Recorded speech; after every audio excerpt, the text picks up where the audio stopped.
আব্বা আপনার বয়স অনেক হয়েছে, না জানি কখন দুনিয়ার থেকে আপনি চলে যান। আব্বা আপনার ইন্তেকালের পর আমরা কে নবী হব এখনো তো জানতে পারলাম না। আমরা 17টা সন্তান এসেছি, বলুন তো আপনার পরে আমরা কে নবী হব? আল্লাহ নবী দাউদ বড় চিন্তায় পড়ে গেলেন, কারণ নবুয়তি আসে আল্লাহর পক্ষ থেকে। নবী দাউদ বললেন, বেটারা, এই নবুয়তি মানুষ চেয়ে পাওয়া যায় না, টেন্ডারবাজি করে পাওয়া যায় না, নবুয়তির জন্য আন্দোলন করলেও কাজ হয় না। আল্লাহ যখন জানাবে তখন আমি তোমাদের জানাই দেব। কথা লম্বা করব না, গভীর মনোযোগ দিয়ে দেন। আল্লাহ সুবহানাহু তাআলা পরিষ্কার করে জানাই দিলেন যে হযরতে দাউদ এবং সুলাইমান ইলম থাকার কারণে, জ্ঞান থাকার কারণে তিনি আল্লাহর শুকরিয়া আদায় করলেন। ভাইরা আমার, এর পরবর্তী আয়াতে আল্লাহ পাক মজার আলোচনা এখানে রেখে দিয়েছেন। আল্লাহ বলেন, ওয়ারিসা সুলাইমান দাউদ। জোরে বলেন আল্লাহু আকবার। আল্লাহ বলেন, আমি সুলাইমানকে দাউদের উত্তরাধিকারী করেছিলাম। এবার জ্ঞানী গুণী মানুষদের কাছে প্রশ্ন করব, আমার ভাইরা, পিতার উত্তরাধিকারী কে হয়? জবাব দেন, পিতার উত্তরাধিকারী কে হয়? এই যে উত্তরটা দিতেও কিছু ভাই ভুল করে ফেললেন। পিতার উত্তরাধিকারী সাধারণত ছেলে না, পিতার উত্তরাধিকারী হয় সন্তান। জোরে কোন কথা ঠিক কিনা? যদি ছেলেকেই বানান তাহলে মেয়ে কি পিতার উত্তরাধিকারী নয়? কথা কয় না কেন? এর জন্য একটা কথায় জবাব শেষ, পিতার উত্তরাধিকারী হলো সন্তান। সুবহানাল্লাহ কোন। আমার দেশের কিছু মানুষ মেয়ের হককে মেরে দিয়ে ছেলের নামে জমাজমি লিখে দিয়ে যায়। আমার ভাইরা, ছেলেকে উত্তরাধিকারী বানায় যায়, কিয়ামতের ময়দানে মুসিবতের দিন এই লোকগুলি আল্লাহর আদালতে খুনি হিসাবে দাঁড়াবে। জোরে কোন কথা ঠিক কিনা? এই লোকগুলি আল্লাহর আদালতে বিশেষ করে আমার ভাইরা হক নষ্টকারী হিসাবে দাঁড়াবে। এই জন্য আমরা এক কথায় জবাব দিতে পারি, পিতার উত্তরাধিকারী হলো সন্তান। আমার ভাইরা, তাহলে এখানে আমরা যদি একটা কথা একটু বিশ্লেষণ করি, আল্লাহ বললেন দাউদকে আমি, হযরত সুলাইমানকে দাউদের উত্তরাধিকারী বানাইছিলাম। সুলাইমান হলেন একটা পুরুলিঙ্গ, বোঝা গেল আমার ভাইরা সুলাইমান পুরুষ মানুষ। তাহলে এর দ্বারাই বোঝা যায় হযরতে সুলাইমান আলাইহিস সালাম হচ্ছেন একটা ছেলে মানুষ, আর তার পিতার নাম হচ্ছেন দাউদ। হযরতে দাউদ নবীর এই সন্তান সুলাইমানকে আল্লাহ রাব্বুল আলামিন ওয়ারিস বানাইছেন, উত্তরাধিকারী বানাইছেন। জোরে বলুন সুবহানাল্লাহ। আরবিতে ওয়ারিস শব্দ, বাংলাতে আমরা ওয়ারিস বলি, কিন্তু আরবিতে বলা হয় আল্লাযীনা ইয়ারিসুন। এই ইয়ারিসুন থেকে ওয়ারিস। তাই এখানে আসছে আল্লাহ বলছেন ওয়ারিসা সুলাইমানা দাউদা, আমি সুলাইমানকে দাউদের উত্তরাধিকারী বানাইছিলাম। সুবহানাল্লাহ। মনোযোগ দেন দিনী ভাইরা আমার, কথা হবে এখানে টার্নিং পয়েন্টে। গুরুত্বপূর্ণ এখান থেকে কিছু তাকরীর আপনাদের মাঝে পেশ করে লম্বা বক্তৃতা দেব না, পিঁপড়া পর্যন্ত আলোচনা একটু নিয়ে যাওয়ার চেষ্টা করব। আমার দিনী ভাইরা, হযরতে সুলাইমান আলাইহিস সালামকে আল্লাহ পাক ওয়ারিস ঘোষণা করলেন, কিন্তু তাফসীরের কিতাবের ভিতরে লেখা হয় আল্লাহর নবী হযরতে দাউদ আলাইহিস সালামের মোট সন্তান ছিল 18 জন। জোরে বলেন কয়জন? জোর হলো না, কয়জন? 18 জন সন্তানের অন্য কোন সন্তানকে ওয়ারিস হিসাবে ঘোষণা করা হয় নাই, শুধু সুলাইমানকে ওয়ারিস বলা হলো। তার মানে বোঝা গেল এই ওয়ারিস বলতে সম্পদের ওয়ারিস নয়, এই ওয়ারিস বলতে অর্থের ওয়ারিস নয়, এই ওয়ারিস বলতে জমাজমি বিল্ডিং অ্যাসেটের কোন ওয়ারিস নয়। আল্লাহর নবী হযরতে দাউদের পরে সুলাইমান আলাইহিস সালাম হবে আল্লাহর নবীর উত্তরাধিকারী, তিনি হবেন পরবর্তীতে নবী। জোরে বলা যাবে কি সুবহানাল্লাহ? সুবহানাল্লাহ বলে আয়োজকরা কই একটু গরম পানি অথবা একটু চা দিতে পারেন, গরম পানি দিলে ভালো হয়। আমি আপনাদের বলতে চাই, কষ্ট হচ্ছে ভাই, একটু বসেন, যত সামনে যাবেন তত মজা আছে। এখনো তো শুরু করিনি, শুরু কেবলই করতে যাচ্ছি। দিনী ভাইদের আমার, আল্লাহর নবী হযরতে দাউদ আলাইহিস সালামের সন্তান ছিল 18 জন। জোরে কোন কয়জন? তাহলে একজন কাকে যদি ওয়ারিস বলা হয়, তাহলে নবী দাউদও কি সম্পত্তি ওই একজনের সম্পত্তি একজনের নামে দিয়েছেন, বাকিদের নামে দেন নাই? দিয়েছেন। নিঃসন্দেহে নবীরা সম্পদ রেখে যান না, নাউজুবিল্লাহ মাআযাল্লাহ, নবীরা কোনো সম্পদ রেখে যান না। তাহলে এই ওয়ারিসটা কিসের হলো? এই ওয়ারিসটা হলো আল্লাহর নবী দাউদের পরে একমাত্র নবী হবেন হযরতে সুলাইমান। সুবহানাল্লাহ। এর কথা অনেক লম্বা এসেছে আমার ভাইরা। নবী দাউদ আলাইহিস সালাম যখন বার্ধক্যে উপনীত হয়ে গেল, তখন এই সময়ের ভিতরে আমার ভাইরা তখন 17 জন বড় বড় সন্তান নবী দাউদ আলাইহিস সালামকে গিয়ে প্রশ্ন করলেন, আব্বা আপনার বয়স অনেক হয়েছে, না জানি কখন দুনিয়া থেকে আপনি চলে যান। আব্বা আপনার ইন্তেকালের পর আমরা কে নবী হব এখনো তো জানতে পারলাম না। আমরা 17টা সন্তান এসেছি, বলুন তো আপনার পরে আমরা কে নবী হব? আল্লাহ নবী দাউদ বড় চিন্তায় পড়ে গেলেন, কারণ নবুয়তি আসে আল্লাহর পক্ষ থেকে। নবী দাউদ বললেন, বেটারা, এই নবুয়তি মানুষ চেয়ে পাওয়া যায় না, টেন্ডারবাজি করে পাওয়া যায় না। নবুয়তির জন্য আন্দোলন করলেও কাজ হয় না। আল্লাহ যখন জানাবে তখন আমি তোমাদের জানাই দেব। ছেলেরা চলে গেল, আবার কিছুদিন চলে যায়, যখন উত্তর পায় না, এই ছেলেরা আবার কিছুদিন যাওয়ার পর মিটিং করে, আহারে আমরা যেহেতু বাবার কাছে প্রথমবার গেলাম, বাবা এ পর্যন্ত আমাদেরকে নবুয়তি কে হবে, আমরা পরবর্তীতে নবী কে হব, এই বিষয়টা এখনো জানাচ্ছে না। সুতরাং এই বাবার কাছে অন্তত আমাদের বলার দরকার, দ্বিতীয়বার গিয়ে ভালো করে ধরার দরকার।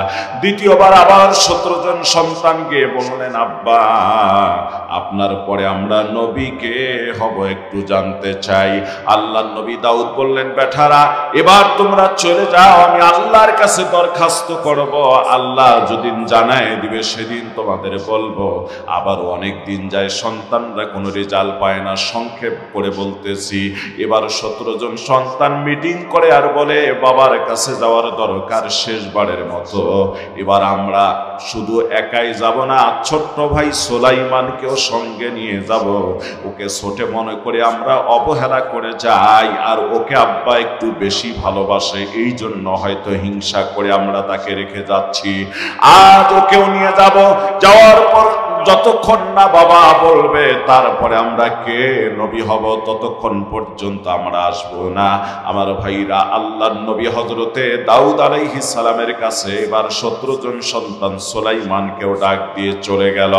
উপস্থিত হয়ে আব্বার কাছে বললেন, বাবা আপনার কাছে আমাদের একটা আবেদন, আপনার পরে আমরা কে নবী হব আমরা একটু জানতে চাই। আজকে 18 ভাই এসেছি, যতক্ষণ না বলবেন ততক্ষণ আমরা এখান থেকে কেউ যাব না। আল্লাহর নবী হযরতে দাউদ চিন্তায় পড়ে গেলেন। আমার আল্লাহ উপর থেকে, আসমান থেকে জিবরিলের মাধ্যমে জানায় দিয়ে বললেন, নবী দাউদ চিন্তার কোনো কারণ নাই, তোমার এই 18টা সন্তানকে আমি আল্লাহ 2টা প্রশ্ন করার জন্য এখন আমি কোশ্চিন পাঠাই দিলাম জিবরিলের মাধ্যমে। তুমি 2টা প্রশ্ন করবা, তোমার 18 জন সন্তানকে যে সঠিক জবাব দিতে পারবে সে হবে তোমার পরবর্তীতে নবী। জোরে বলা যাবে কি সুবহানাল্লাহ।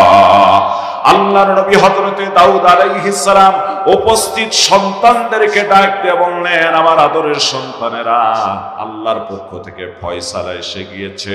তোমাদের 2টা প্রশ্ন করার জন্য আল্লাহ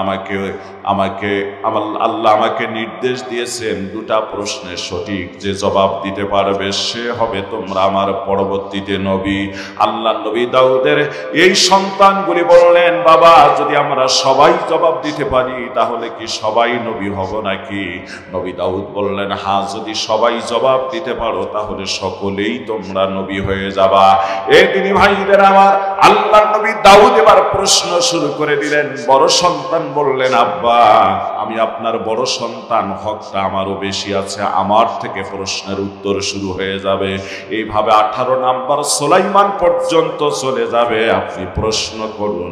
নবী দাউদ প্রথম প্রশ্ন করে বললেন, আদরের ছেলেরা তোমরা বলো তো দুনিয়ার জমিনের মধ্যে কোন জিনিসটা কোন জিনিসটা সবচেয়ে দূরে, এই দূরের জিনিসের নামটা তোমরা একটু বলো তো। বড় সন্তান বললেন, আব্বা আমার মন বলছে এই যে জমিন আর ওই যে আসমান, এইটা হচ্ছে পৃথিবীর জমিনের ভিতরে সবচেয়ে দূরের জায়গা। 2 নাম্বার সন্তান বলে, আব্বু যেখানে সূর্য ওঠে যেখানে গিয়ে অস্ত যায় সেটাই পৃথিবীর জমিনের সবচেয়ে দূরের জায়গা। 3 নাম্বার সন্তান বলে, আব্বু আমার মন বলতেছে সারা জীবন পানিগুলি আসলো নদী দেখি শুধু চলেই গেল, এই স্রোত যেখান থেকে আসার যেখানে চলে যায় এটাই পৃথিবীর দূরের জায়গা। এভাবে বলতে বলতে 18 নাম্বার 17 নাম্বার সন্তান পর্যন্ত বলা হয়ে গেল। আল্লাহর নবী হযরতে দাউদ সুলাইমানকে বললেন, বেটা তুমি বলো তো পৃথিবীর জমিনের ভিতরে সবচেয়ে দূরের জায়গা কোনটা? তাফসীরে মাযহারির ভিতরে এসেছে আল্লাহর নবী সুলাইমানকে যখন প্রশ্ন করেছিলেন, হযরতে সুলাইমান চোখের পানি ছেড়ে দেখে দেখে যে বুক ভাসায় দিচ্ছেন, মাথা নিচু করে ফেললেন। বাকি ভাইরা মনে করলেন আমাদের উত্তর বুঝি সঠিক হয়েছে, আমরাই নবী হব। নবী সুলাইমান ছোট্ট মানুষ, সঠিক উত্তর দিতে পারতেছে না, এই জন্য কান্দে। বাবা তাকে যতই মহব্বত করুক ছোট মনে করে লাভ হবে না, সে নবী হতে পারবে না, উত্তর দিতে পারতেছে না। আল্লাহর নবী দাউদ বললেন, বেটা সুলাইমান তুমি বলো তো পৃথিবীতে সবচেয়ে দূরের জায়গা কোনটা? আস্তে করে মাথা নিচু করে সুলাইমান চোখের পানি ছেড়ে দিয়ে কান্দে আর বলেন, আব্বু আমি আমার ভাইদের কারো প্রশ্ন সম্পর্কে কোনো মন্তব্য করতে চাই না, উত্তর সম্পর্কে আমি শুধু বলতে চাই আমার মন বলতেছে পৃথিবীর জমিনের সবচেয়ে দূরের জায়গা হলো 3.5 হাত মাটির নিচের জায়গা। জোরে বলা যাবে কি সুবহানাল্লাহ? মাতুকাসিং কুল্লু নাফসিন শারিবু কাবর বাইতিন কুল্লু নাফসিন দাখিলু। 3.5 হাত মাটির ঘর, কারো আপন কারো পর, কারো আবার ফুলেরই বাগান, কারো বা হবে জাহান্নাম। কঠিন হবে সেদিন তোমার না থাকিলে নেকি, ওই কবরে যেতে হবে থাকবে না কেউ সাথী। এবার উপস্থিত শ্রোতাদেরকে বলবো, বলুন তো প্রশ্নের অ্যান্সার কার সঠিক হয়েছে? সুবহানাল্লাহ বলেন। যারা অবজ্ঞা করেছিলেন নবী সুলাইমানকে, যারা মনে করেছিল উত্তর দিতে পারবে না, সেই সুলাইমান এই প্রশ্নের উত্তর সঠিক হয়ে গেছে। জোরে বলুন না সুবহান। আমার ভাইরা সকলে একটু জিকির করুন, লা ইলাহা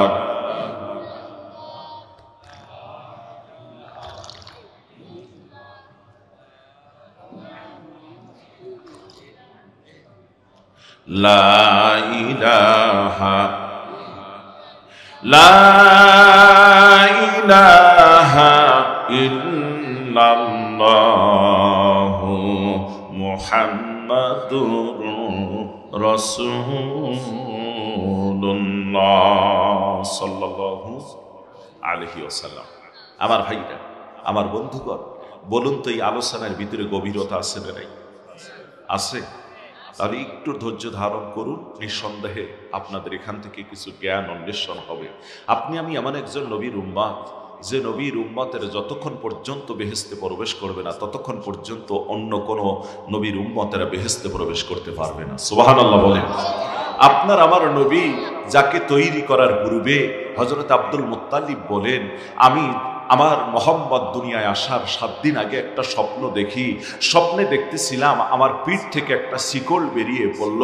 এই শিকলটা চলে গেল পৃথিবীর পশ্চিম প্রান্ত, এই শিকলটা আরেক মাথা চলে গেল পৃথিবীর পূর্ব প্রান্ত, আরেক মাথা চলে গেল দক্ষিণ প্রান্ত, আরেক মাথা চলে গেল উত্তর প্রান্ত। হঠাৎ করে এই শিকলটা থেকে একটি গাছ তৈরি হয়ে গেল। এই গাছটার ডালপালা শাখা প্রশাখা আসমান পর্যন্ত ছড়িয়ে পড়ল। গাছটা এত বড়, এত বড়, এত বিস্তীর্ণ ছিল, লক্ষ লক্ষ মানুষ, কোটি কোটি মানুষ এই গাছের নিচে আশ্রয় নিয়েছিল।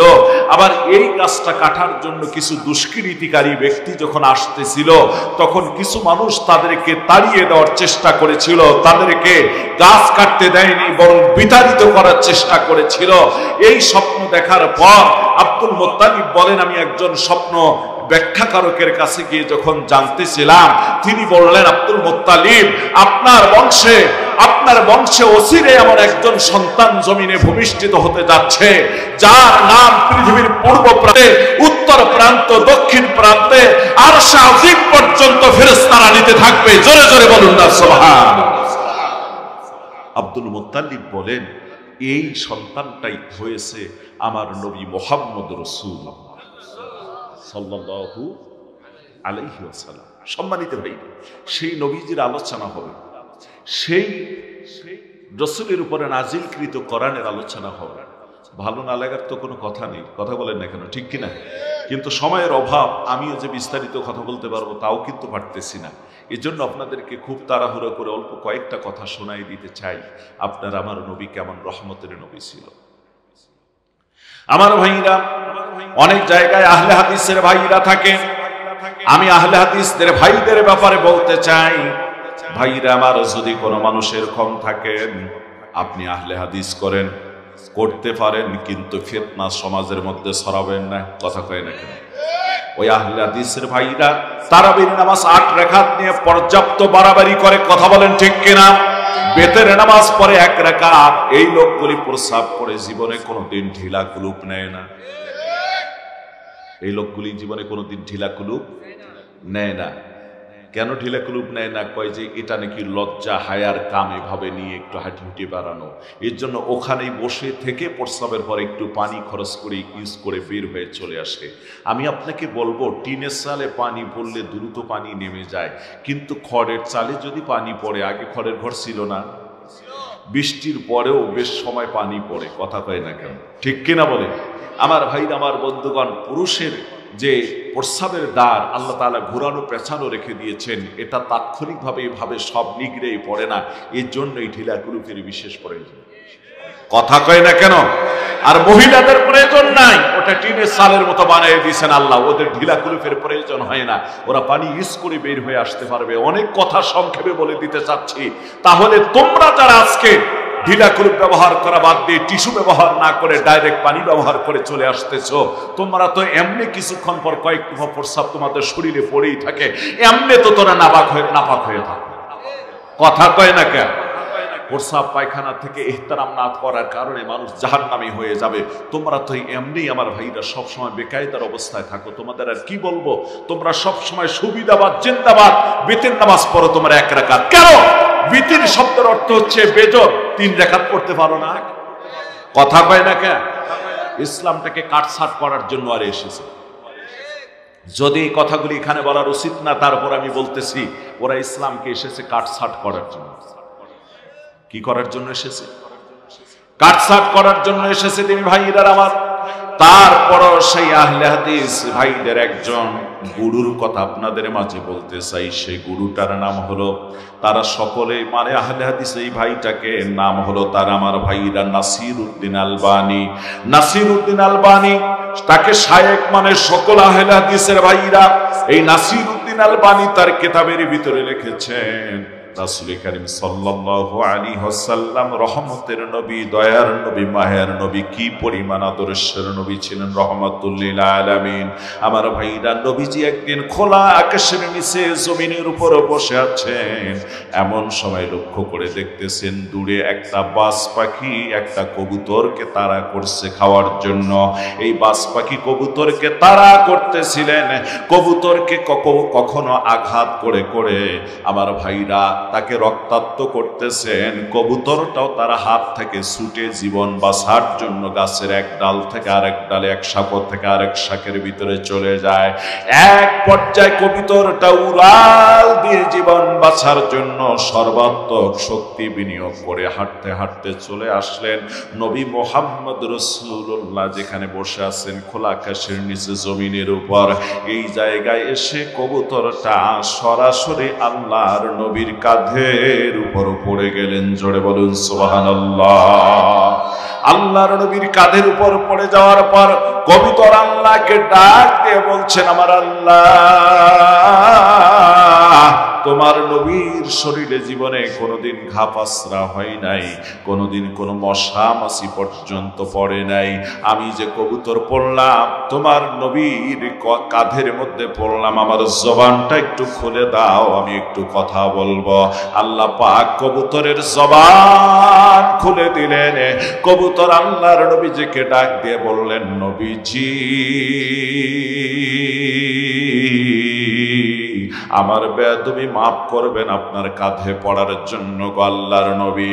ইয়া রাসূলুল্লাহ, হাবিবাল্লাহ, আপনি দেখেছেন কিনা একটা বাজ পাখি আমাকে তাড়া করেছে, আমাকে সে গোশতগুলি খাবে, আমাকে শিকার করে তার পেটটা ভরাবে। আমি তার হাত থেকে বাঁচারও হাজারো চেষ্টা করে করে নিরুপায় হয়ে এমন একজন ব্যক্তির কাছে এসে উপস্থিত হয়েছি যিনি হচ্ছেন রহমাতুল লিল আলামিন। শুধু মানুষের জন্য না, পৃথিবীতে যত সৃষ্টি আল্লাহ পাঠাইছেন সকল সৃষ্টির রহমত হলো আমার নবী। জোরে বলা যাবে কি সুবহানাল্লাহ।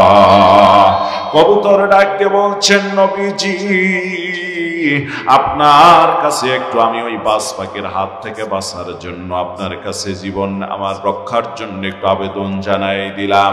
আপনি মেহেরবানি করে ওই যে বাজ পাখিটা আসতেছে ওর হাত থেকে অন্তত আমার জীবনটা আপনি রক্ষা করে দিবেন। আল্লাহর নবী ডাক দিয়ে বলেন, বাজ পাখি রে,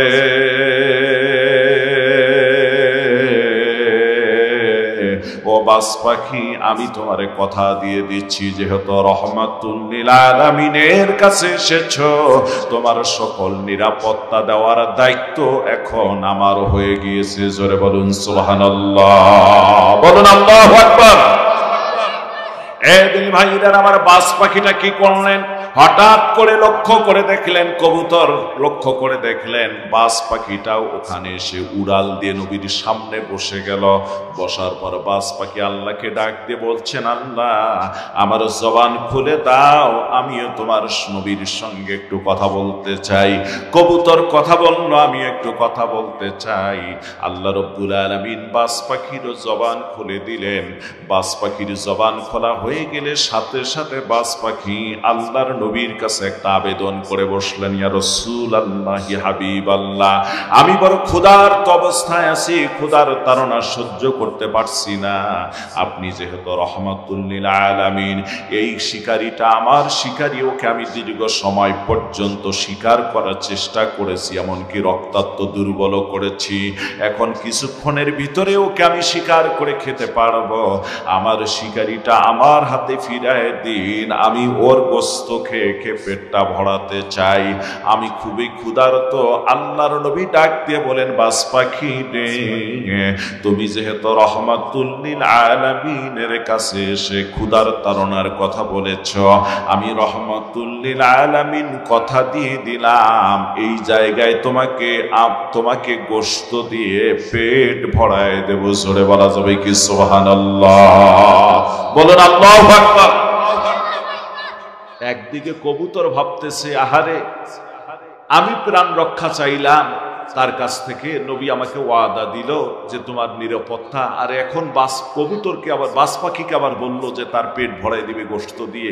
এখানে তো কোনো গোশত নাই, আমারে বুঝি খাইতে দিবে, আমাকে যদি দেয় তাহলে তো আমার কোনো উপায় থাকবে না। আমার ভাইরা একটা সংশয় থাকার কথা বলেন না কেন, ঠিক কিনা বলেন? দিনী ভাইরা আমার, কবুতর যখন এই কথা শুনতে পারল, বাজ পাখি যখন আবেদন করেছেন গোশত দিয়ে পেট ভরানোর ওয়াদা নবীজি দিয়েছেন, বাজ পাখির কথা শোনার পর আল্লাহর নবী ওয়াদা দিয়ে দিলে কবুতরটা ভয় পেয়ে গেল, থরথর করে কাঁপতেছেন আর ভাবতেছেন দেখি নবীজি ফয়সালা কি করে দেয়। বাজ পাখিকে আল্লাহর নবী ডাক দিয়ে বলেন, বাজ পাখি রে, তুমি নাকি খুব ক্ষুধার্ত? সে বলল, হ্যাঁ ইয়া রাসূলুল্লাহ, আমি খুব ক্ষুধার্ত। আল্লাহর নবী ডাক দিয়ে বলেন, বাজ পাখি সত্যি সত্যি যদি তুমি ক্ষুধার্ত হয়ে থাকো তাহলে আমার কাছাকাছি চলে আসো।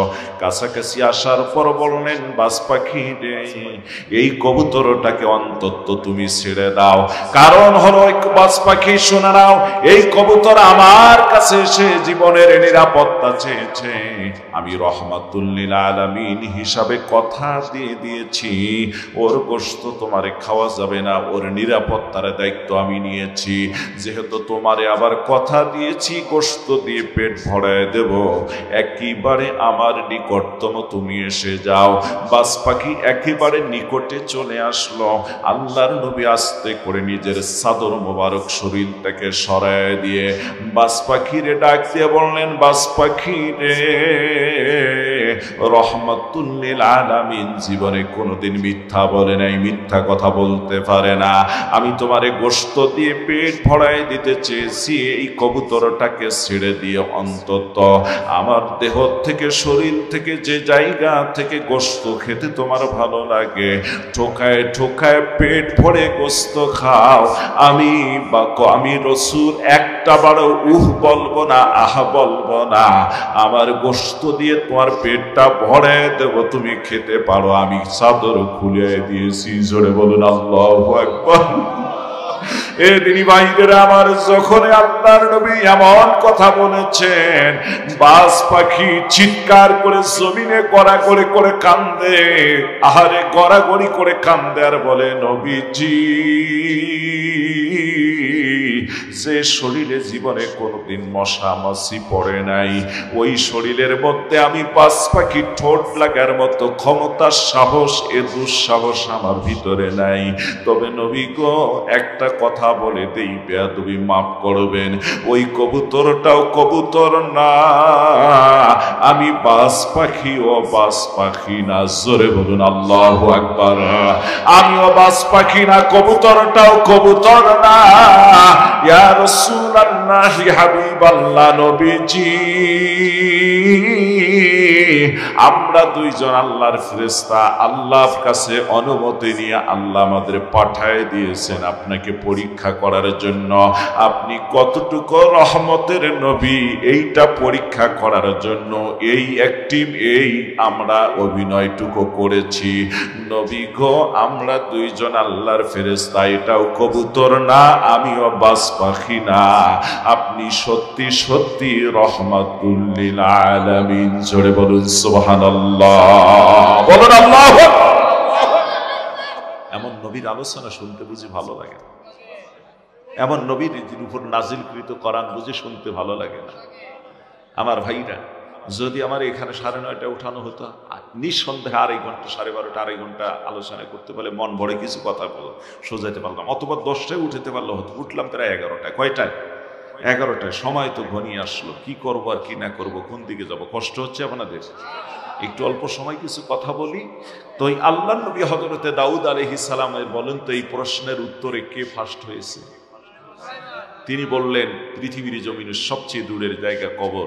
এই কবরের পৃথিবীর এক প্রান্ত থেকে আর এক প্রান্ত, আজকে এই যে মোবাইল দিয়ে আমরা স্যাটেলাইটের মাধ্যমে, মোবাইলের মাধ্যমে কোথায় আমেরিকা, কোথায় মধ্যপ্রাচ্যে বসবাস করে, 1 মিনিটে যদি অনলাইনে পাওয়া যায়, কথা বলা যায়, দেখাও যায়। কথা কয় না কেন? অথচ 3.5 হাত মাটির নিচের খবর আজও পর্যন্ত বলেন না কেন পাইছে? হ্যাঁ, এই খবর যদি আবার কেউ পাইতো, তাহলে দুনিয়ায় মানুষ আর মানুষ থাকতো না, প্রত্যেকটা মানুষ পাগলের মতো হয়ে যেত। আমার ভাইর এই খবর যদি কেউ জানতো। এজন্য পেয়েছো কিছু কিছু মানুষ এই দুনিয়ায় খবর, কোন এক আল্লাহর বান্দা, নেককার পরহেজগার বান্দা কবরের পাশ দিয়ে যায়, আল্লাহ ইলহাম খুলে দিয়েছেন। লক্ষ্য করে দেখেন, এক হাফেজে কোরআন কবরের মধ্যে কোরআনে কারীম মধুর কণ্ঠে তেলাওয়াত করতেছেন। আল্লাহর বান্দা জিজ্ঞাসা করলেন, হে কবরবাসী, তুমি কতদিন থেকে কোরআন তেলাওয়াত করো? সে বলল যে আমি কবরে 70 বছরের উপর থেকে কোরআনে কারীম মধুর কণ্ঠে তেলাওয়াত করতেছি। এ কথা শোনার পর দুনিয়ার এই আল্লাহর বান্দা বলেছেন সুবহানাল্লাহ। কবর থেকে আল্লাহর বান্দা ডাক দিয়ে বলছেন, বান্দা শুনে নাও, আমি যে 70 বছর থেকে কোরআন তেলাওয়াত করি, তার চেয়ে 1000 গুণ বেশি সওয়াব আল্লাহ তোমার একবারের সুবহানাল্লাহ দিয়েছে। বলতে পারেন কেন ভাই? তাহলে কি শুধু সুবহানাল্লাহর এত দাম? না না, যে কোনো আল্লাহর বান্দারা দুনিয়ার ইবাদতের ভিতরে আল্লাহ এই দামগুলি রেখেছেন। কিন্তু আমার ভাইরা, কেন এত সব পাইল আর কবরে কেন সব পাইল না? নবীজি বলেন, ইজা মাতাল ইনসান ইনকাতা আনহু আমালুহু। মানুষ যখন মরে যায় ভালো মন্দ সব কর্ম তার বন্ধ হয়ে যায়। ইল্লা মিন সালাসাতিন, তিনটা কর্ম মানুষের মৃত্যুর পর বন্ধ হয় না।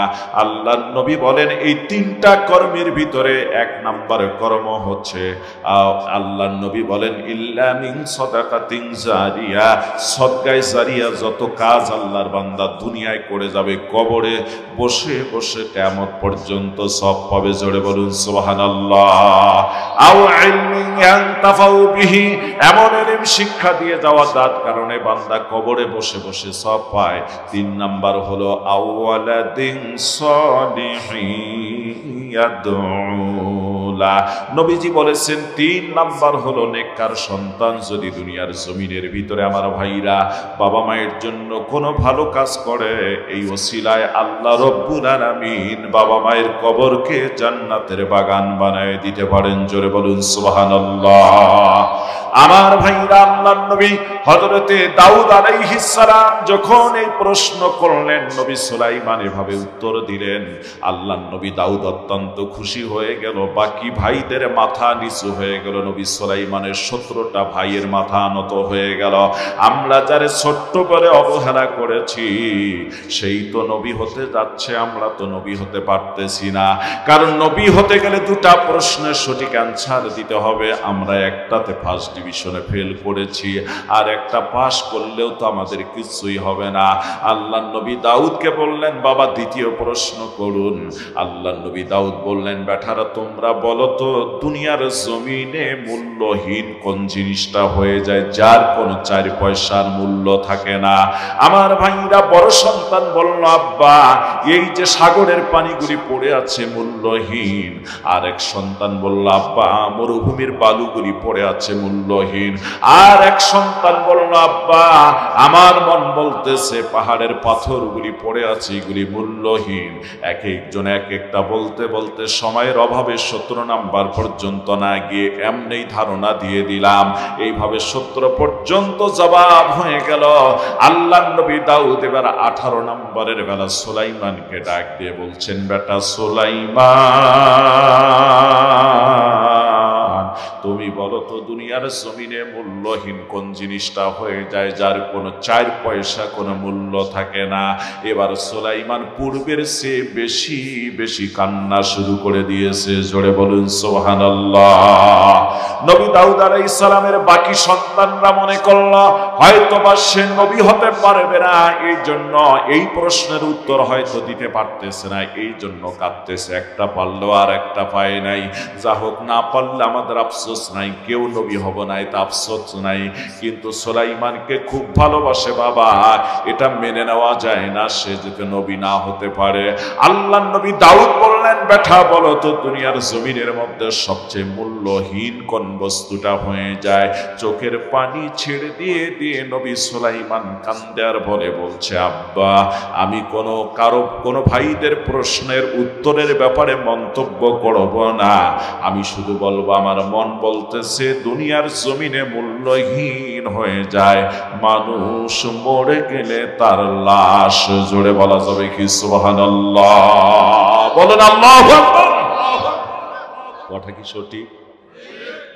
আজকে আপনি আমি মরে যাব, আপনার স্ত্রী আমার স্ত্রী আপনাকে আমাকে রাত্রিবেলা একাই পাহারা দিতে যাবে না। কথা কয় না কেন? একই বিছনায় যাকে শুয়ে শুয়ে থাকলেন, যার গালা ধরে বহু সময় শুয়ে থাকলেন, যাকে এত আদর যত্ন করলেন, ওই স্ত্রী আল্লাহর কসম আপনি মারা গেলে একাই নিশি রজনীতে আপনাকে পাহারা দিবেন। ভয় শুরু হয়ে সন্তান বলবে আমিও একাই পারবো না। কথা কয় না? লোকরা সকলেই মিলে আপনাকে পাহারা দিবে, একাই কেউ যাক না থাকবেন আপনার পাশে। ভয় শুরু হয়ে যাবে। কিন্তু কেন এত ভয়?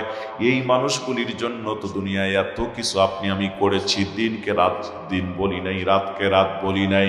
আমার ভাইরা এই সন্তান এই পিতামাতা এই ভাই বোন সবাই আপনার পর হয়ে যাবে। তাই তো মাঝে মাঝে আমি বলে থাকি তুই মরিলে কান্দিবে কয়জন রে মন, তুই মরিলে কান্দিবে কয়জন, যখন আন্ধার ঘরে শোয়াইবে, মাটির দেহ মাটি খাবে, একদিন তোরে ভুলবে আপন জন,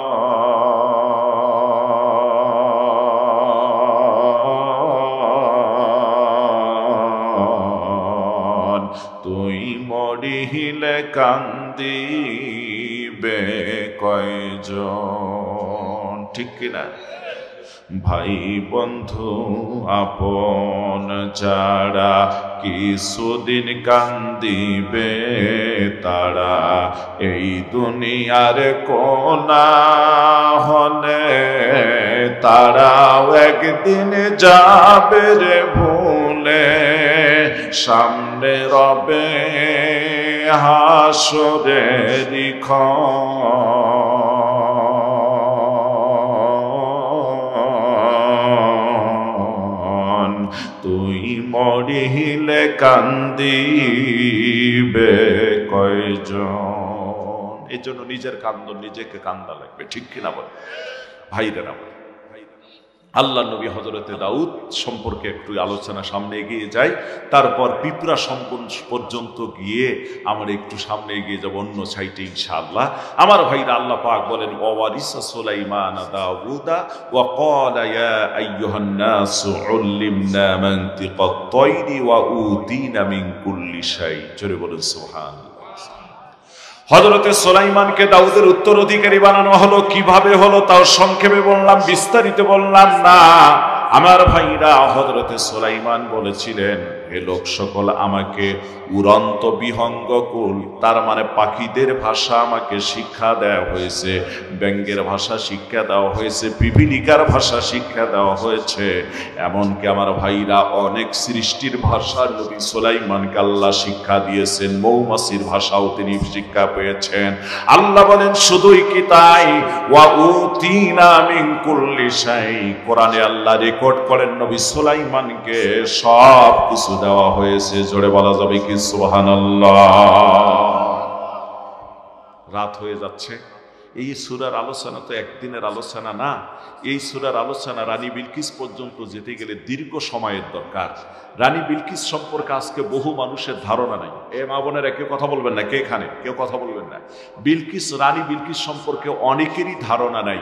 রানী বিলকিসটা হচ্ছেন, এই সূরার এক পর্যায়ে এসে যেটা পড়া যাবে, রানী বিলকিসটা হচ্ছেন জিন আর মানবের মিশ্রিত একটা সন্তান। জোরে বলা যাবে কি সুবহানাল্লাহ? আমার ভাইরা, আমার বন্ধুগণ, হযরতে বালকুন বাদশাহ নামে একজন বাদশাহ ছিল, যুবক মানুষ। এই বালকুন বাদশাটা যেটা সাবা রাজ্যে বসবাস করেছিলেন। কোন রাজ্যে ভাই? আমার দিকে তাকান। সাবা রাজ্যে এই বালকুন বাদশাহ যুবক মানুষ বিয়ে শাদী করে না। এক পর্যায়ে, এটা ইসরাইলি রিওয়ায়াতের ভিতরে হাদিসটা এসেছে, বালকুন বাদশাহ যখন বিয়ে শাদী করে না, তখন মুরব্বীরা এবং দেশের লোকেরা বলে, বাদশাহ আপনি বিবাহ করতেছেন না কেন? বাদশাহ বলতেছে, বিবাহ আমি করব, তবে আমি একটু খুঁজতেছি, আমার মন মতো যাকে খুঁজতেছি পাইলে আমি তার বিয়ে করব। তার মানে তখন বাদশাহ আলেমদেরকে কিছু দাওয়াত করলেন, বললেন যে আপনারা বলুন তো জিন কোন ভাবে থাকে, কোন আকৃতিতে বেশি সামনে আসে। বাদশাহের সামনে আলেমরা বললেন যে জিন সাধারণত যতগুলি রূপ ধারণ করে তার ভিতরে সাপের রূপটা, সর্পরূপটা বেশি ধারণ করে। কি রূপটা সাপের রূপটা ধারণ করে। এর জন্য কখনো যদি আপনি সাপ দেখেন, লাঠি নিয়ে মারার আগেই বলবেন, যদি সাপ হও চলে, তাহলে তুমি যদি অন্য কিছু হও চলে যাও। আর সাপ হলে তো যাবে কতটুকু, যেতে পারলে গেল, না হলে তো সে সামনেই থাকবে। চোখটা একটু শুধু বন্ধ করবেন আর খুলবেন। জিন হলে আপনার চোখের সামনে থাকবে না, এটা চলে যাবে। সুবহানাল্লাহ বলে আপনি তারা মারিয়েন না, মারার আগে অন্তত এই কথাটা কইন। কারণ যদি জিন হয় আর আপনি যদি লাঠি দিয়ে বাড়ি দেওয়া শুরু করে দেন, আর যদি সে খেপে যায়, তা আপনার 14 গোষ্ঠীর অবস্থা খারাপ করে ফেলবে। কথা কয় না কেন? এই জন্য একটু সুযোগ দিবেন যে অন্য কিছু হলে তুমি চলে যাও, আর সাপ হলে তোমার ব্যাপার, তুমি থাকো তোমার গতিতে। দেখবেন চোখটা খোলাই বন্ধ করছেন, খুলে বন্ধ করছেন, দেখবেন নেই। জিন হয়ে থাকলে দেখবেন নেই। তা বাদশা বালকুন জিনের কথার জন্য জিজ্ঞাসা করলেন। আমার কণ্ঠ সাধারণত এরকম ছিল না আমার ভাইরা, এখানে এসে খানা খাওয়ার পর একটু মধু বেশি করে খেয়েছি। মধুটা হলো গরম জিনিস, আমার কণ্ঠটাকে এই মুহূর্তে একটু একটু ভেঙে ফেলার মতো করে ফেলেছে।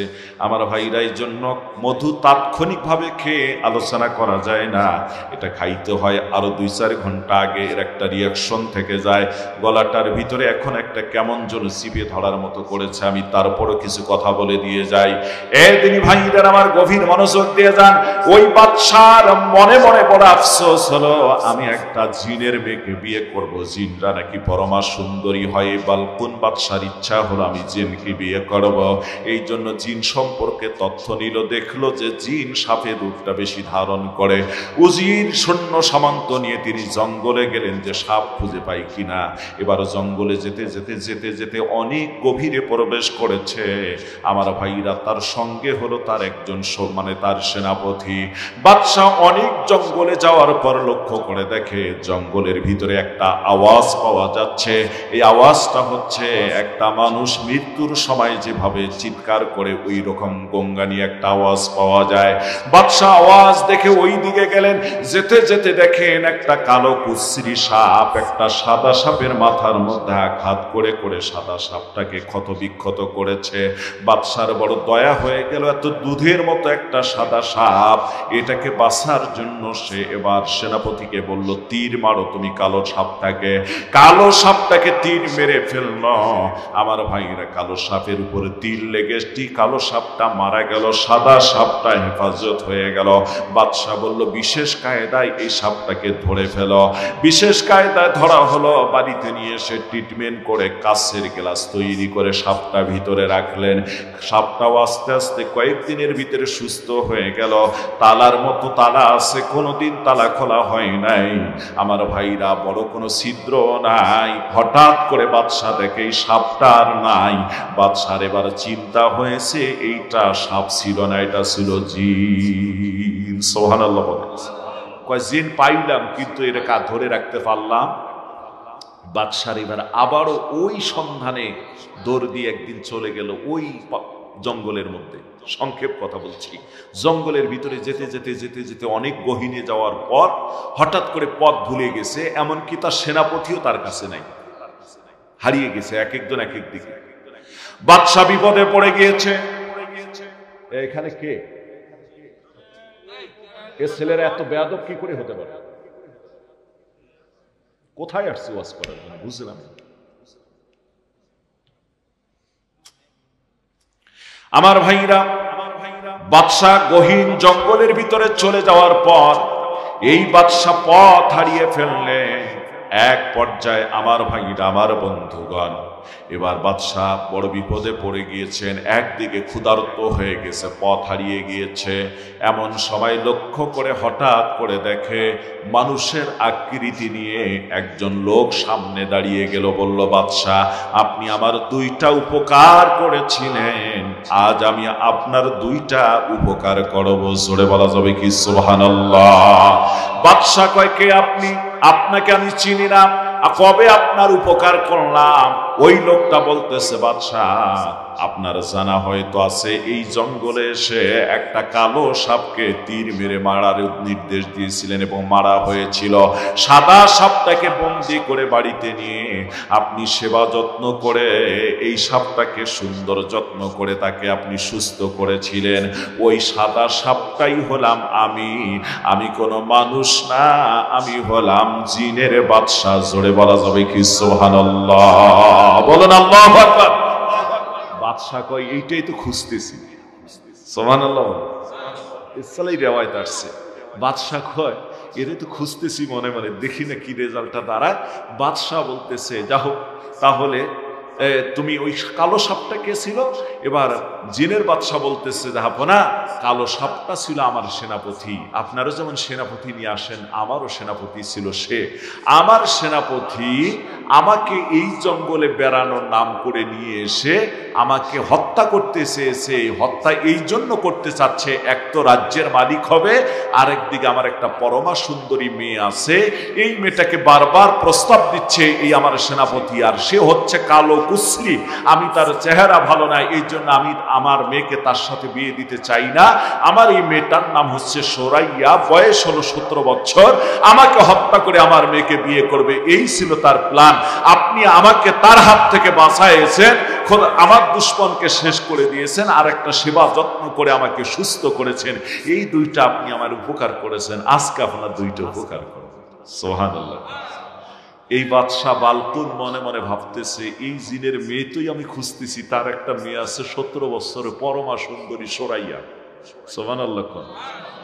বিয়ে তো আমার এরই করার দরকার, এর জন্যই তো এত কিছু। দিনী ভাইরা আমার, বাদশা লক্ষ্য করলেন এবার সুযোগ বুঝে কাজ করা যায়। বাদশা বললেন, জিনের বাদশাকে বলছেন, জাহাপনা এবার আপনি যে আমার দুইটা উপকার করবেন, একটা আমার তরফ থেকে নেওয়ার সুযোগ করে দিন, আর একটা আপনার মতো করে আপনি উপকার করেন। জিনের বাদশা বলল, ঠিক আছে, একটা আপনাকে চাওয়ার অনুমতি দিলাম, আর একটা উপকার আমি করতেছি। আপনি এই মুহূর্তে খুবই ক্লান্ত, আপনি যেমন আমাকে সেবা যত্ন দিয়ে খাদ্য দিয়ে সুস্থ করেছেন, আমি আমার জিনদের পক্ষ থেকে স্পেশালি একটা ফলের জুস করে নিয়ে এসে আপনাকে খাওয়াচ্ছি। এমন জুস জিন্দেগিতে খাননি, খাওয়ার পর আপনার একেবারে তাকত ফিরিয়ে যাবে, আপনি একদম সুন্দর একটা আরো দেহে শক্তি পেয়ে যাবেন। এক গ্লাস জুস নিয়ে এসে বাদশাকে খাওয়ালেন, বাদশা একেবারে চাঙ্গা হয়ে গেল। এবার বললেন যে আপনার সাওয়ারটা আপনি যেতে পারেন। আমার ভাইরা, বাদশা বালকুন ডাক দিয়ে বলতেছেন, জাহাপনা জিনের বাদশা, আমি যেটা চাবো আগে ওয়াদা করেন তো আপনি দিবেন কি? কয় হ্যাঁ দেব। কয় আবারও ভেবে দেখুন আপনার ওয়াদা বরখেলাপ করবেন না তো? কয় না করব না। আমার ভাইরা, জিন মনে করতেছে কি আর চাবে, যা চাবে নাকি আমরা দিয়ে দেব। আমার ভাইরা, এবার বাদশা বালকুন ডাক দিয়ে বলতেছেন, জিনের বাদশাকে বলছেন, জাহাপনা আপনার যে পরমা সুন্দরী মেয়ে সোরাইয়া আছে, আমি তাকে বিয়ে করতে চাই, আমার সঙ্গে তার বিয়ে দেয়া লাগবে। জোরে জোরে বলা যাবে কি সুবহানাল্লাহ? এখন জিনের বাদশা কয়, অসম্ভব, তোমরা মানুষ আমরা জিন, এটা কি করে সম্ভব? তুমি এমন আবেদন করে বসে কোনো প্রশ্নের সম্মুখীন করবে, অটোমেটিকলি শর্ত অনুযায়ী আমার মেয়ে তোমার সাথে তালাক হয়ে যাবে, ওই দিন থেকে আর কোনো সংসার তোমার সাথে আমার মেয়ের হবে না, আমার মেয়ে অটোমেটিকলি আমার কাছে চলে আসবে। কয় যে ঠিক আছে, আমি বাদশা মানুষ, কি আর তোমাকে আপনার মেয়েকে প্রশ্ন করা লাগবে, কিচ্ছুই করবো না কোনো দিন। বাস শর্ত মেনে নিয়ে বিয়ের ব্যবস্থা করা হলো। বাদশা বালকুন বিয়ে করলেন রানী সোরাইয়াকে। আমার ভাইরা, অনেক লম্বা কথা সংক্ষেপে বলে দিতে যাচ্ছি, এই লম্বা আলোচনার ভিতরে এত কথা বলা সম্ভব না, শুধু শর্ট করে বলে দিতে চাই। সুন্দর করে বিয়ে করলেন, ঘর সংসার শুরু করে দিল। একেবারে পরমা সুন্দরী একটা মেজিনের মেয়ে, একেবারে পরমা সুন্দরী মেয়ে। দীর্ঘ 2-3 বছর সংসার করার পর আল্লাহ একটা ছেলে সন্তান দিয়ে দিল, একেবারে ফুটান্ত, রাজা বাদশাহ যেন ফুটান্ত একটা গোলাপ। এই সন্তানটার বয়স যখন মাত্র 6 মাস, সন্তানটাকে নিয়ে বেড়াতে গেলেন বাদশাহ এবং তার স্ত্রী রানী সোরাইয়া জঙ্গলের ভিতরে। একটু বন জঙ্গলে ঘুরতেছেন, আপনাদের পার্শ্ববর্তী যেমন রয়েছে আমার ভাইরা গজনি, মধুটিলা পাহাড় ধরুন, এরকম কোন জায়গায় আমার ভাইরা এখানে যাওয়ার পর বাদশাহ লক্ষ্য করে দেখতেছেন বিশাল বড় একটা কালো কুকুর আহা করে আমাদের দিকে আসতেছে। বাদশাহ ভয়ে জড়সড় হয়ে গিয়েছে। রানী বিলকিস বাদশার সামনে, ওই রানী সোরাইয়া বাদশার সামনে দাঁড়ানো। হঠাৎ করে কুকুরটা সামনে এসে গেলে এই কোলের সন্তানটাকে কুকুরকে দিয়ে দিল। কুকুর কামড় দিয়ে জঙ্গলের দিকে নিয়ে গেল। বাদশার রাগে ক্ষিপ্ত হয়ে গেল, আমার সন্তানকে বিবি কুকুরের হাতে তুলে দিল, কিন্তু শর্ত দেওয়া আছে, কিছু বললেই বিবি তালাক, এই জন্য কিছু বলার সাহস পাইতেছে না। মন খারাপ করে বাড়িতে ফিরে আসলেন। আবার 2 বছর বৎসর পর আমার ভাইরা কিংবা 1 বৎসর পর একটা পরমা সুন্দরী মেয়ে জন্ম হয়ে গেল। এই মেয়েটা আমার ভাইরা যেন মায়ের হুবাহুব সে স্কাইন কপি হয়ে গেল, ফটোকপিও না, ডাইরেক্ট স্কাইন কপি। মা যেমন সুরাইয়া সুন্দরী, এই মেয়েটাও হলো পরমা সুন্দরী। এই মেয়েটাকে নিয়ে বাদশাহ অনেক যত্ন করে কাছে কাছে চোখে চোখে রাখে। বাদশাহ একদিন রাত্রিবেলায় ঘুমিয়ে পড়েছে, হঠাৎ করে নিশি রজনীতে এই বাদশাহ আমার ভাইরা লক্ষ্য করে দেখেন কান্নার আওয়াজ পাওয়া যায়। আমার ভাইরা ঘুম ভেঙে গেলে দেখেন এই পরমা সুন্দরী মেয়েটাকে আগুনের মাঝখানে বসাইয়া অনেকগুলি কাপড় চোপড় একত্রিত করে আগুন লাগায় দিয়ে কোলের সন্তানটাকে পুড়িয়ে ফেলেছে। আমার ভাইরা বাদশাহ যখন সামনে আগাতে যায় তখন বলেছে, খবরদার সামনে বাড়ালে তোমার গায়ে আগুন লাগিয়ে দেব। তিনি ভাইদের আবার নীরব নিঃশব্দে সহ্য করে নিলেন। আবার কিছুদিন চলে যায়, বাদশার দেশের মধ্যে একটা যুদ্ধ শুরু হয়ে গেল। এই যুদ্ধ যে শুরু হয়ে গেল, যুদ্ধ শুরু হবে, যুদ্ধের দামামা পার্শ্ববর্তী রাষ্ট্র থেকে বেজে গেল। বাদশাহ নিজেই সৈন্যদেরকে নিয়ে সীমান্তে চলে গেলেন, রাত্রিতে তাবু টানালেন, সঙ্গে রয়েছে এই রানী সুরাইয়া। আমার ভাইরা নিশি রজনীতে এই সুরাইয়া হাতে একটা তরবারি নিয়ে সমস্ত সৈন্যদেরকে ডাক দিয়ে বললেন, যারা পানির দায়িত্ব ছিল পানির টাঙ্কিতে, এদের বললেন পানির টাঙ্কিগুলি সবগুলি পানি ছেড়ে দাও, সমস্ত পানিগুলি ফালিয়ে দেওয়া হলো। সকালবেলা বাদশাহ নাস্তার সময় বসছেন, খবর আসলো একটা টাঙ্কিতেও পানি নাই। বাদশাহ চলে গেলেন, কে ফেলছে পানি? সৈন্যরা বললেন, জাহাপনা আপনার স্ত্রী তরবারি নিয়ে এসে বলেছে পানির টাঙ্কি ছেড়ে দাও, নতুবা কাল্লাকাটি খিন্ডিত করে দেব। আপনার স্ত্রী যেহেতু বলেছে, বাধ্য হয়ে আমরা পানিগুলি সব ছেড়ে দিয়েছি। বাদশাহ এবার মনে মনে ভাবলো, যুদ্ধের ময়দানে যদি পানি পাওয়া না যায়, বিনা যুদ্ধে পরাজয় বরণ করবো। আমার সৈন্যরা খাদ্য পাবে না, পানি পাবে না, এমনি আর যুদ্ধ করতে পারবে না। আমার ভাইরা রাগ করে ফিরে আসতেছে, ওই মহিলার সাথে সংসার হোক আর না হোক, আজকে অন্তত গিয়ে প্রশ্ন করব। যখন এই তাবুর ভিতরে ওই বাদশাহ তাবুর ভিতরে প্রবেশ করেছে, ওই রানী সুরাইয়া মুস্কি হেসে হেসে বাদশাকে বলতেছে, বাদশাহ আজ বুঝি 3টা প্রশ্ন করার জন্য আসছেন? প্রশ্ন করা হয়তো আপনার জন্য ঠিক হলো না। আপনার প্রশ্ন করার অর্থই হলো আজ থেকে আর আপনার সঙ্গে আমার সংসার হবে না। বাদশাহ শুনে না, আপনার যে 3টা কর্ম আমি করেছি সবগুলি আপনার মঙ্গলের জন্য করেছিলাম, একটাও অমঙ্গলের জন্য করি নাই। জোরে বলা যাবে কি সুবহানাল্লাহ? প্রথম একটা কথা শুনুন বাদশাহ, আর তো আপনার সঙ্গে সম্পর্ক টিকতেছে না, স্বামী স্ত্রীর ডিভোর্স হয়ে গিয়েছে। শর্ত অনুযায়ী আমি চলে যাব আমার বাবার কাছে, চলে যাব মায়ের কাছে। যাওয়ার পূর্ব মুহূর্তে আপনারে আমি জানাই দিতে চাই, আজকে যে যুদ্ধের ময়দানে পানি ফেললাম, এই পানিগুলির ভিতরে আপনার যে সেনাপতি আছে, এই সেনাপতি নব্য সেনাপতি, আপনার এই সেনাপতি সবগুলি টাঙ্কির মধ্যে বিষ মিশায় দিয়ে রেখেছে, যাতে সৈন্যরা সকালবেলা নাস্তা করার পরে এই পানি পান করে এমনিতে সব মারা যায়। আর আপনার পার্শ্ববর্তী রাষ্ট্রের লোকেরা, আপনার পার্শ্ববর্তী সেনাপতি এসে আপনার দেশটা দখল করে নেয়।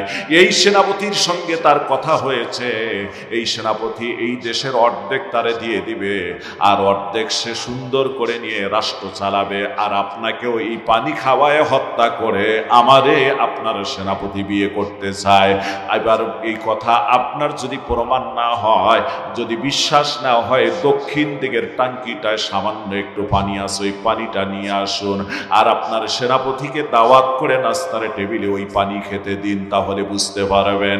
ঠিক বাদশাহ সেনাপতিকে ডাক দিয়ে যখন ওই নাস্তার টেবিলে পানি খাইতে দেন, ওই পানি আর পান করে না।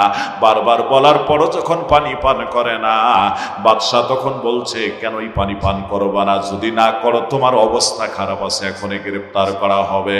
সাথে সাথে স্বীকার করে ফেলছে, জাহাপনা এই পানিতে আমি বিষ মিশাই দিয়েছি। বাদশাহ তরবারি দিয়ে এক চোটে সেনাপতির কাল্লা কেটে খিন্ডিত করে দিয়েছে। আমার ভাইরা এবার রানী সুরাইয়া বলতেছে, আপনার ছেলে আর আপনার মেয়ের কি করেছে এটা আপনি কি শুনতে চান না? কয় অবশ্যই শুনতে চাই। আপনারাও বলুন তো, শুনতে রাজি আছেন কিনা? আসেননি? কিন্তু 12টা ওয়াজ করতে এসেছি, 12টা বাজছে না, মোনাজাত করার দরকার। কি করার দরকার ভাই? মুনাজাত করার দরকার, মুনাজাত করার দরকার। কিছু কথা বলা লাগবে নাকি? এই আলোচনা দীর্ঘ সময় দরকার। আলহামদুলিল্লাহ চলবে। ফজরের ওয়াজ আর নামাজ এখানে হওয়া লাগবে, এই আলোচনা শেষ করতে গেলে। মাওলানা আছে ভালোই জানেন, এই আলোচনা যেখানে ধরছি রানী বিলকিসের অন্তত তার সিংহাসন পর্যন্ত যাইতে গেলে ফজর পর্যন্ত হয়ে যাবে। তো যাও, ওদিকে যাব না, বেশি কষ্টও দেব না, অন্তত সারমর্ম অল্প কয়েকটা কথা শোনাই দেব। রাজি আছেন নি? রাজি আছেন? আমার ভাইরা, অনেক যুবক তরুণ এখানে এসেছেন, সেই যুবক তরুণদের উদ্দেশ্য করে বলবো, অবশ্যই এই দুইটা কথাও বলবো, পাশাপাশি আপনাদেরকে নিয়ে আমি আমার ভাইরা আর একটু সামনে আগাবো। এই দুইটা কথার ব্যাখ্যা দেওয়ার আগে একটা কথা আপনাদের মাঝে বলে দিয়ে যাই। বাস আমার ভাইরা, হযরতে দাউদ আলাইহিস সালামের পরে নবী সুলাইমান যখন রাষ্ট্রের দায়িত্ব, আমার ভাইরা নবুয়তের দায়িত্ব পেয়ে গেল, আল্লাহ সুবহানাহু তাআলা হযরতে সুলাইমানকে আর আমার ভাইরা সাধারণভাবে চলার ব্যবস্থা নয়, আল্লাহ তখতে সুলাইমানি তারে দান করে দিলেন। জোরে বলা যাবে কি সুবহানাল্লাহ? এই তখ্তের ভিতরে, সিংহাসনের ভিতরে বসে বিজ্ঞানের প্রয়োজন নাই, পেট্রোলের দরকার নাই, তেলের দরকার নাই, গ্যাসের দরকার নাই, ইঞ্জিনের দরকার নাই।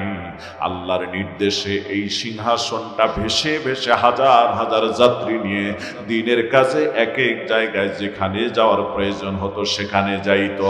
সংক্ষেপ কথা, আল্লাহর নবী হযরতে সুলাইমান একদিন অগণিত সৈন্য সামন্ত নিয়ে এই সিংহাসনে চড়ে যখন সামনের দিকে যাচ্ছেন, আমার আল্লাহ বলেন, হাত্তা ইদা আতাউ আলা ওয়াদিন নামলি ক্বালাত নামলাতু ইয়া আইয়ুহান নামলু দুখুলু মাসাকিনাকুম লা ইয়াহতিমান্নাকুম সুলাইমান ওয়া জুনুদুহু ওয়া হুম লা ইয়াশউরুন। সুবহানাল্লাহ। এই হাজার হাজার বাহিনী নিয়ে নবী সুলাইমান যখন যাচ্ছেন উড়াল দিয়ে, এখনো জমিনে ল্যান্ড করে নাই, থামে নাই, প্লেন নামায় নাই, এই সিংহাসন নামে নাই। আজকে প্লেন আবিষ্কার হলো কোথায় থেকে? নবী সুলাইমানের তখ্ত থেকে, তার সিংহাসন থেকে। সুবহানাল্লাহ। এখনো ল্যান্ড করে নাই। আমার ভাইরা, এমন সময়ের ভিতরে নবী সুলাইমান কানে শুনতে পারল লক্ষ লক্ষ কোটি কোটি বিলিয়নকে বিলিয়ন, ট্রিলিয়নকে ট্রিলিয়ন, ওই উপত্যকার ভিতরে পিঁপড়া, এত পিঁপড়া ওই জায়গায়। এই পিঁপড়াগুলির ভিতরে থেকে একটা পিঁপড়া সুন্দর করে একটা বক্তব্য দিলেন তার জাতির উদ্দেশ্যে। বক্তব্যটা হলো, তিনি বললেন, কি বললেন? ডাক দিয়ে বললেন, ইয়া আইয়ুহান নামলু দুখুলু মাসাকিনাকুম, হে পিঁপড়ার দলেরা, তোমরা স্ব গর্তের ভিতরে নিজে নিজেই নিজেদের গর্তের ভিতরে লাইন ধরে তোমরা প্রবেশ করো। কেন? লা ইয়াহতিমান্নাকুম সুলাইমানু ওয়া জুনুদুহু ওয়া হুম লা ইয়াশউরুন।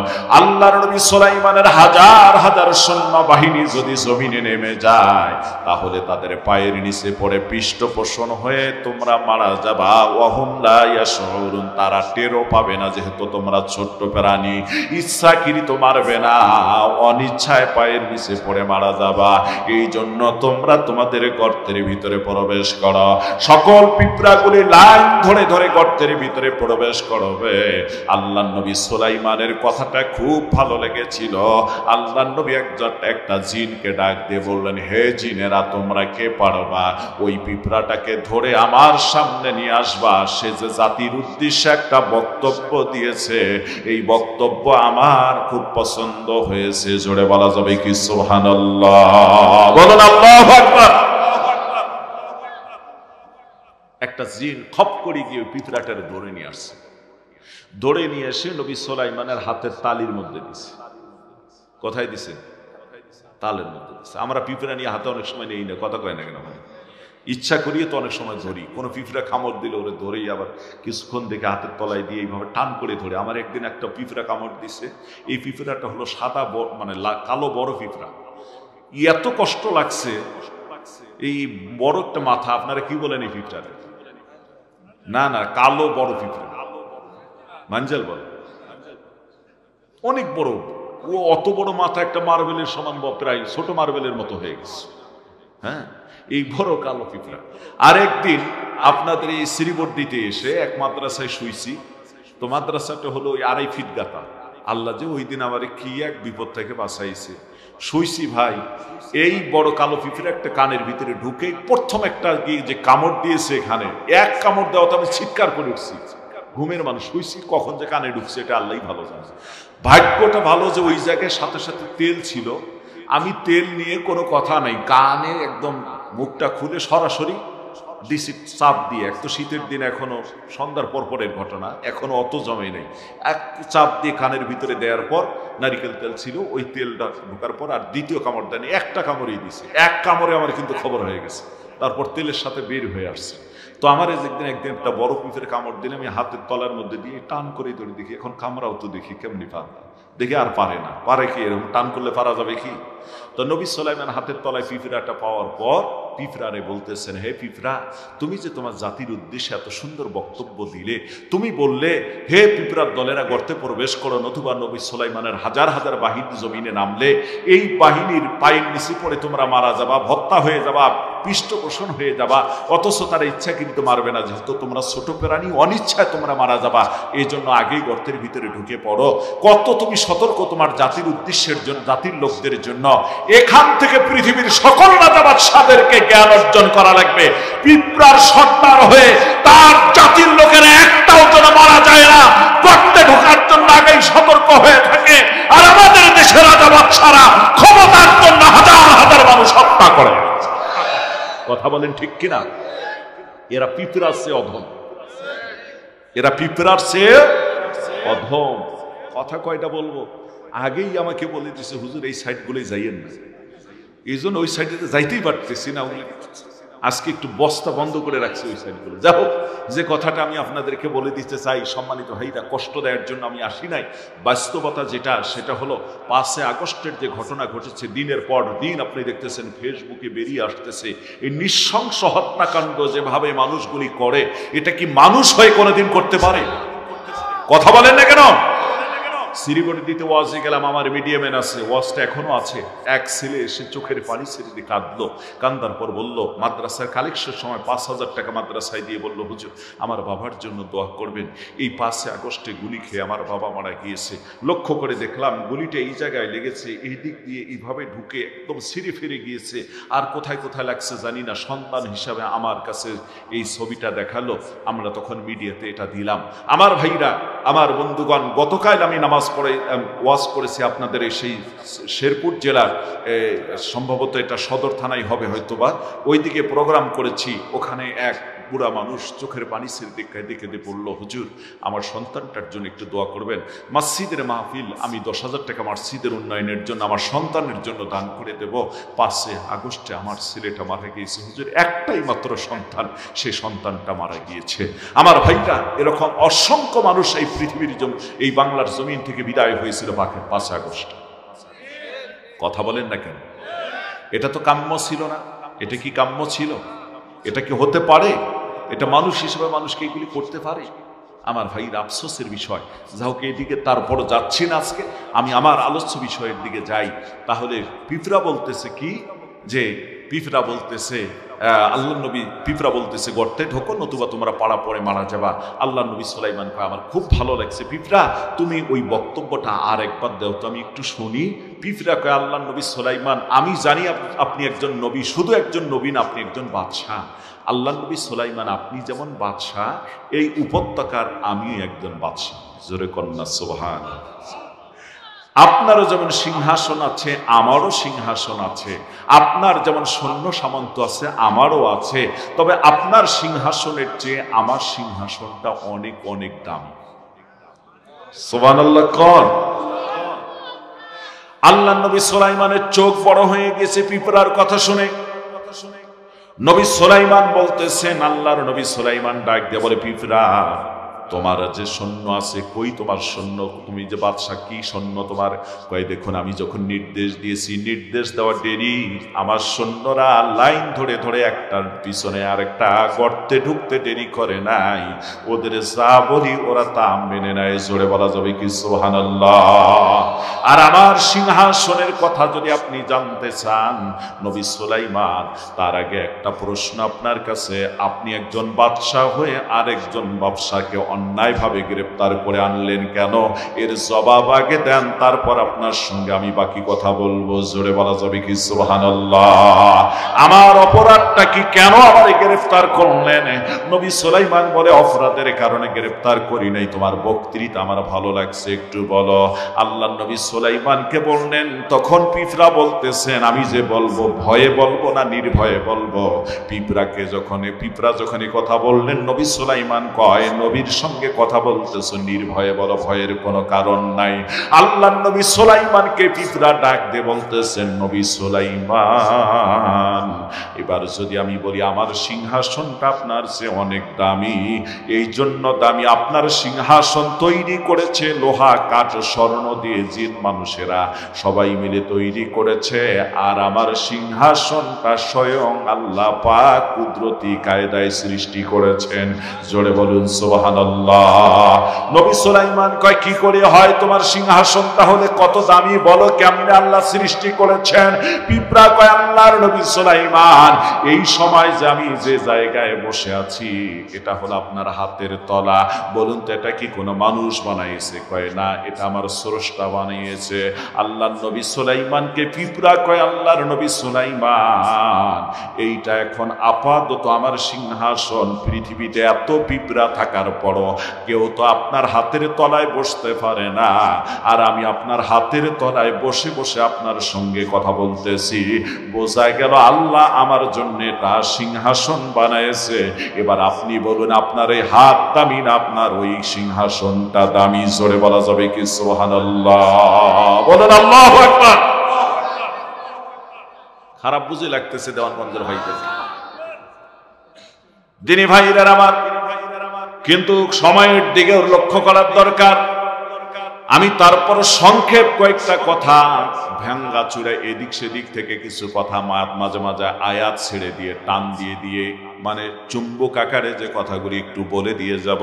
বলে দেওয়ার পূর্ব মুহূর্তে পরের আয়াতটা আমি আপনাদেরকে শোনায় দিয়ে যাই, কলিজা ঠান্ডা হয়ে যাবে। আল্লাহর নবী সুলাইমান পিঁপড়ার কথা শোনার পর একটা মুস্কি হাসি দিলেন। আল্লাহ কোরআনে কারীমের ভিতরে জানায় দেন, ফাতাবাসসামা দাহিকাম মিন কওলিহা ওয়া ক্বালা রাব্বি আউজি'নি আন আশকুরা নি'মাতাকাল্লাতী আন'আমতা আলাইয়া ওয়া আলা ওয়ালিদাইয়া ওয়া আন আ'মালা সালিহান তারদাহু ওয়া আদখিলনি বিরহমাতিকা ফি ইবাদিকাস সালিহিন। আল্লাহ নবী সুলাইমান মুস্কি হাসলেন কথাটা শোনার পর। সুবহানাল্লাহ। ফাতাবাসসামা দাহিকাম। আমাদের মাঝে মুস্কি হাসি নাই, খালি অট্র হাসি, কথা কয় নাকি? এই জন্য হাসবেন, মুস্কি হাসি সুন্নাত। সুবহানাল্লাহ। কারোর সঙ্গে কথা বলতেছেন, মুস্কি মুস্কি হেসে কথা বলবেন।